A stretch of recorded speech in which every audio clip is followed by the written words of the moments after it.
আসসালামু আলাইকুম, আপনাদের সবাইকে নতুন আরেকটি ভিডিও ব্লগ নিয়ে আপনাদের সামনে হাজির হয়ে গেলাম। কোনো এক ভরা পূর্ণিমাতে গিয়েছিলাম সাভারে আমার খালার বাসায়। হঠাৎ করেই মা ফোন দিয়ে বলল, আজকে সাভার তোমার খালার বাসায় যাব।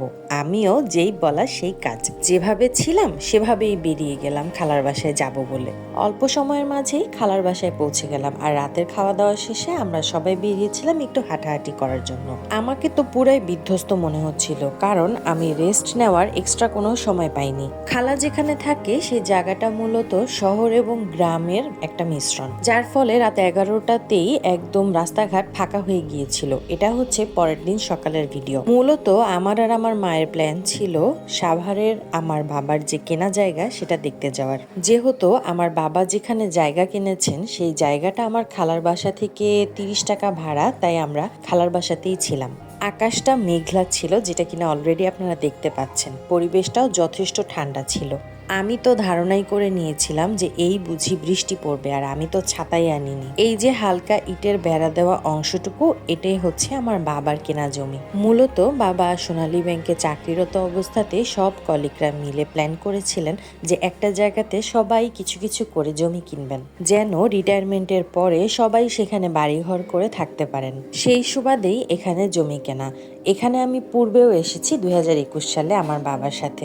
এরপরে আর সেভাবে আসা হয়নি। আর এই যে এবার এলাম আমার বাবা মারা যাওয়ার পরে। বাবা মায়ের খালি স্থান কখনোই কেউ পূরণ করতে পারবে না। আমার বাবাকে আমি সত্যি অনেক মিস করি। এই জায়গাটাতে আসার পরে আমি আমার বাবাকে অনেক মনে করছিলাম। পরে মনে হলো এটাই তো স্বাভাবিক, তাই না? আগের দিনের সিনেমাগুলোতে দেখতাম নায়ক বা নায়িকার বাবা বা মা মারা যাওয়ার পরে তাদের মামা বা চাচারা কিরকম ব্যবহার করত। তখন মনে করতাম এগুলো সবই মিথ্যে, সবই বানোয়াট। কিন্তু ব্যাপারটা যখন নিজের ঘাড়ের উপরে এসে পড়লো, এখন হাড়ে হাড়ে টের পাই। আমার মায়ের অ্যাবসেন্সে মায়ের বাড়ির আত্মীয় স্বজন যেই ব্যবহারটা করে, মা চোখ বন্ধ করলে যে কি ব্যবহার করবে তার একটা মোটামুটি ট্রেলার আমাদের বাবা মারা যাওয়ার পরেই দেখা হয়ে গেছে। কিন্তু হ্যাঁ, আমার বাবা জানতেন অর্থ দিয়ে কিভাবে অর্থ উপার্জন করতে হয়। প্রতিটা মানুষেরই কোনো না কোনো জিনিসের উপরে ক্রেভিংস থাকে। আমার বাবার ক্রেভিংস ছিল জমি কেনার ব্যাপারে। না হলে কুয়াকাটা ট্যুরে গিয়ে পটুয়াখালীর একটা স্থানে জমি বিক্রয় হবে লেখা দেখে তিনি সেখানকার ফোন নাম্বার নিয়ে এসেছিলেন। আমার বাবা প্রমাণ করে গেছেন, বুঝিয়ে দিয়ে গেছেন যে শিক্ষা তোমায় মুক্তি দিবে, জ্ঞানই তোমার জীবনের একমাত্র আলো। আমার দেহের জেনেটিক্স বা ডিএনএ সিস্টেমের 95%ই কিন্তু আমার বাবার, যার কারণে আমরা সব ভাই বোন একত্রিত হলেও আমার বাবার বন্ধুরা কিন্তু আমাকে এসে বলবে, তুমি দেখতে একদম ভাইয়ের মতো হইছো। ভাই তোমার কথা বলতো যে আমার মেয়ে আমার মতো হইছে, যেটা আমার জন্য সত্যি অনেক গর্বের বিষয়। সবাই আমার বাবার জন্য দোয়া করবেন। আমার বাবাকে যেন মহান আল্লাহ তাআলা জান্নাত দান করেন। কথা বলতে বলতে আমার বাবার জায়গা জমি দেখা শেষে আবারও আমার খালার বাসায় রিটার্ন যাচ্ছিলাম। আবহাওয়ার অবস্থা দেখে বলছিলাম, আল্লাহ প্লিজ বৃষ্টি দিও না। এবং মহান আল্লাহ তাআলা সত্যি সেদিন বৃষ্টি দেননি। এরকম ঠান্ডা আবহাওয়ায় ঘোরাঘুরি করেও শান্তি আছে। এরপর কোথায় গেলাম গেস করেন? আমার মায়ের সাথে একটা জায়গায় গিয়েছি, আর সেই জায়গাকার বাজারে যাব না এটা তো কখনো সম্ভবই না। তাই আমি, আমার মা আর আমার খালাতো ভাই 3জন মিলে চলে গেলাম বাজারে। ছুটির দিন থাকায় জুম্মার পরে বাজারে লোকজন নেই বললেই চলে। আসলে এক এক জায়গার এক এক নিয়ম।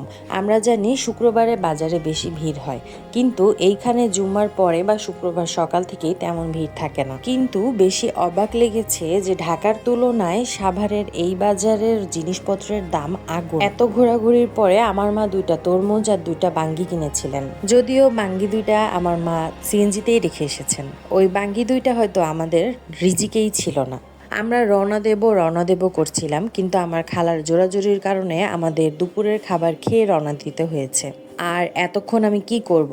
তাই আমি আমার খালাতো ভাইকে নিয়ে খালার বাসার ছাদে চলে আসলাম। আমার খালার বাসার ছাদ থেকে মোফাজ্জল মোমেনা চাকলাদার কলেজের ছাদটা কিন্তু একদমই কাছে। অর্থাৎ আপনি এই ছাদ থেকে ওই ছাদে অনায়াসে আসা যাওয়া করতে পারবেন। এই নিয়ে খালার বাসায় আমার সেকেন্ড টাইম আসা, এবং আমার প্ল্যান আছে আমি সামনেও আসবো।